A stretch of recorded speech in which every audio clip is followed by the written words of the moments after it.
For the longest time, getting accepted into Y Combinator, the Silicon Valley startup accelerator, was like getting a golden ticket for your startup.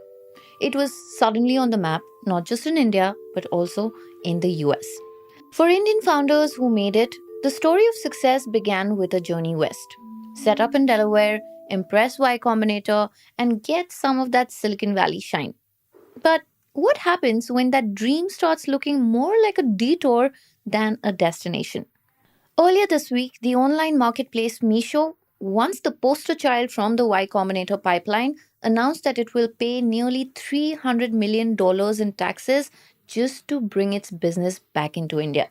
And if you're wondering why, well, that is because that is where the real opportunity is now. With an IPO in the works, Meesho is doing what many Indian startups are now considering very seriously: the reverse flip. Fintech unicorn Razorpay, another Y Combinator baby, wants an Indian IPO in the next 2 years, and it is expected to pay as much as $150 million to redomicile its business into India. In October 2024, the stockbroking platform Grow paid around $160 million to reverse flip back to India. But if the endgame is an Indian IPO, why take the expensive US route in the first place? Is the YC badge still worth it? And more importantly, what does this mean for the next generation of Indian startups who may no longer see Silicon Valley as the promised land? In this episode, we explore how the Y Combinator dream is changing for Indian entrepreneurs and why the road back home is looking a lot more promising than the flight out. Hello and welcome to Daybreak, a business podcast from the Ken. I'm your host Nigdha. And I'm Rahil, and we don't usually chase the news cycle, but today we are. Every day of the week, we come to you with one news story that is worth understanding and worth your time. Today is Thursday, the 19th of June.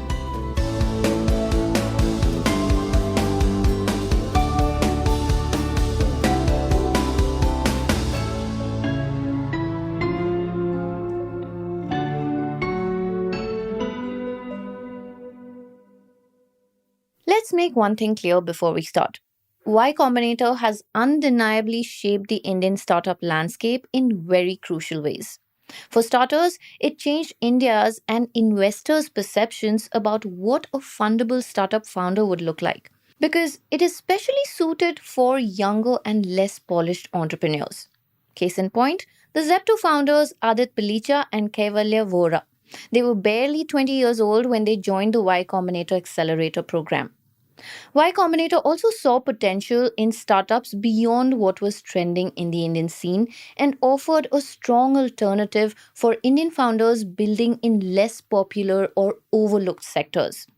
Basically, the Y Combinator idea is quite simple. Give early stage startups initial funding to get their show running, connect them with relevant mentors from the field, and also help them raise money. As of now, those who get accepted get $500,000 in seed funding. Now, let us briefly look at how this works. The $500,000 is divided into two parts. The first is $125,000 for a 7% equity. This is pretty straightforward. Y Combinator basically becomes a 7% owner of the company. The remaining $375,000 is slightly more complicated. Now, listen carefully. This money is given using an uncapped MFN safe. What is an uncapped MFN safe? Let us take it one word at a time. Uncapped, meaning Y Combinator does not put a maximum limit or a valuation cap on the price that it will pay for shares later. MFN, or most favored nation, which means Y Combinator will get the best deal terms that any later investor gets. And SAFE stands for Simple Agreement for Future Equity, which is basically a way to invest now and get shares later when the startup raises its next round. Now, if you think from a founder's perspective, somebody who's barely starting out, struggling to get attention, this deal sounds pretty appealing, right? But for the longest time, actually since it started back in 2005, Indian founders were not all that attracted by Y Combinator. And that is because it was actually started with US startups in mind, like a summer program for college students. And even to qualify, founders had to fly to San Francisco for an in-person interview. if they were accepted, they had to spend 3 months there and meet Y Combinator partners and mentors. But they had to bear all of the cost of living on their own. Y Combinator did not offer them anything. So, for most Indian founders, it was a rather big investment in terms of time and money. And of course, there was still no guarantee for success. And even if they got in, relocating to the US was a whole different ballgame. It was only around 2014-15 when Indian startups began seeing representation in cohorts with companies like ClearTax leading the way. So, what shifted to make Y Combinator one of the most sought after badges for Indian startup founders? You see, Y Combinator made a bunch of changes over the years to make itself more appealing to Indian startups. For starters, they revised the value of their initial investment from $20,000 to $125,000. They also began holding interviews in India so founders did not have to fly all the way to the US. And in 2020, thanks to the pandemic, the whole program went fully online. So, why then is the Y Combinator dream changing for Indian entrepreneurs now? Stay tuned to find out.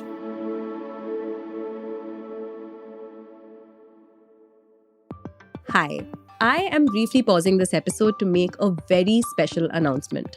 On June 21st at the Bangalore International Centre, the Ken is bringing together a pretty extraordinary panel for a one-of-a-kind discussion on how we can lead healthier and happier lives. We'll be joined by Olympic swimmer Nisha Millet, Vice Chairman of the Narayana Health Hospital Group Viren Shetty, and finally, Dr. Syriac Abby Phillips, aka the Liver Dog. Join us for what promises to be an insightful, vibrant discussion that covers a whole range of topics. From how to get great sleep, to attaining mental clarity through workouts, to which supplements matter, to how to take care of aging parents and growing children, you get the drift. That's not all. We also want your help to shape this discussion. So send us your questions for Nisha, Viren, and the Liver Doctor, and we will take care of the rest. All the details about the event, where to purchase tickets, and how to submit your questions will be in the show notes. We hope to see you there. And with that out of the way, let's get back to the episode.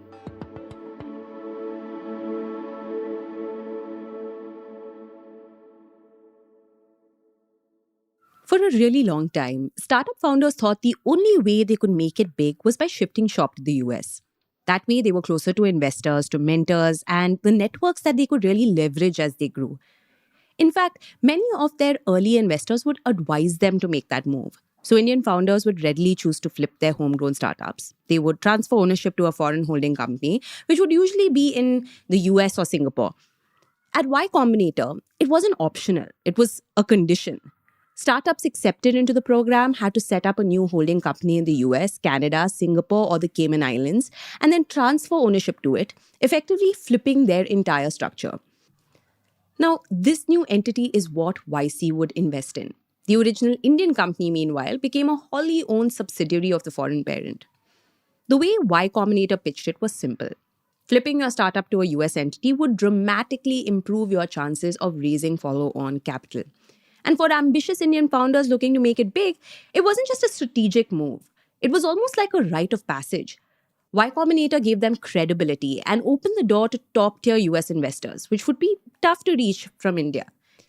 In exchange, they were also getting $500,000 in seed funding from YC, which is a pretty sweet deal for a founder just trying to take off. Of course, there was a catch. While Indian tech startups, particularly fintechs, gained from the experience, the entrepreneurial landscape in India started undergoing a seismic change. Most importantly, the Indian public markets began to evolve. There was growing excitement around tech startups, the likes of Zomato and Nykaa going public. And suddenly, following YC's playbook too closely ended up costing some of these Indian startups pretty heavily. Because now, when the likes of Meesho, Razorpay, or Grow want to shift their headquarters back to India, they'll have to shell out hundreds of millions of dollars in taxes to make it happen. A money control report recently stated that these three companies alone, all of which were formerly domiciled in Delaware and are now preparing to list in India, will collectively have to shell out nearly $600 million in capital gains tax and stamp duties.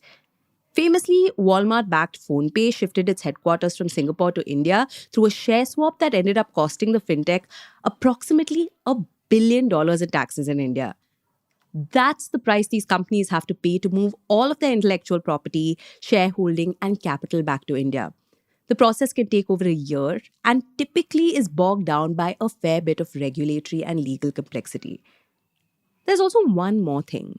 Like MFN Safe from the last segment, basically YC invests $125,000 for a 7% equity stake and then offers another $375,000 through an uncapped safe with a most favored nation clause. This means Y Combinator gets the best terms of any future investor.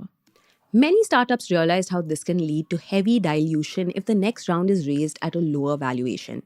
Basically, it's the best possible deal for Y Combinator, but not necessarily for the founders. There was also the collapse of Silicon Valley Bank back in 2023, which exposed just how vulnerable Indian startups can be when they are plugged into the US financial system. Many had millions tied up in the bank and suddenly found themselves staring at a situation where they were at risk of losing access to those funds overnight. Now, that's enough to get an Indian startup founder to rethink the YC playbook altogether. For years, they saw Silicon Valley as the ultimate destination. But now they're left wondering, is it still worth it? Which explains why there has been a dip in the number of Indian startups participating in the program. In fact, their summer 2024 batch had the lowest Indian representation in years, according to some reports.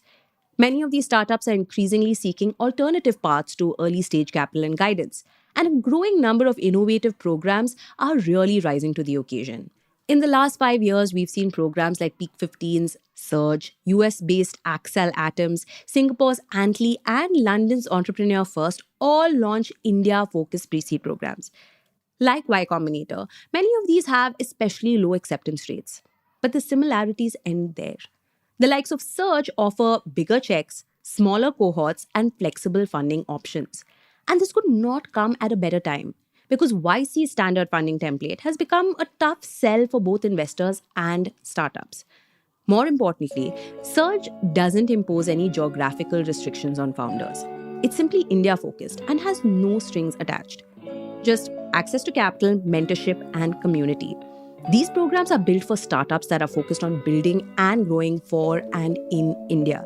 Because if the rise of the reverse flip has taught us anything, it's that the YC dream may still be alive, but for Indian startups, it may not always be worth chasing.